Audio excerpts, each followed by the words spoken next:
সুস্বাগতম মিত্রম। আসন্ন RRB group D এক্সামের জন্য কিছু জীবন বিজ্ঞানের ইম্পর্টেন্ট প্রশ্ন উত্তর। কোষের কোন অঙ্গাণুকে কোষের শক্তিঘর বলা হয়ে থাকে? মাইটোকন্ড্রিয়াকে কোষের শক্তিঘর বলা হয়ে থাকে বা পাওয়ার হাউস। কোন ভিটামিনের অভাবে মানুষের স্কারভি রোগ হয়? ভিটামিন সি এর অভাবে মানুষের স্কারভি রোগ হয়ে থাকে।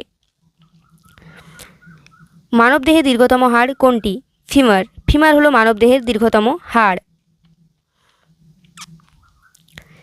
রক্তের লোহিত কণিকা কোথায় তৈরি হয়? অস্থিমজ্জায়, এবং বয়স্ক মানুষদের ক্ষেত্রে লাল অস্থিমজ্জায় এটি তৈরি হয়ে থাকে। উদ্ভিদে জল পরিবহনে সাহায্য করে কোন কলা? জাইলেম কলা। জাইলেম কলা পরিবহনে সবসময় সহায়তা করে থাকে। ইনসুলিন হরমোন শরীরের কোন অঙ্গ থেকে ক্ষরিত হয়?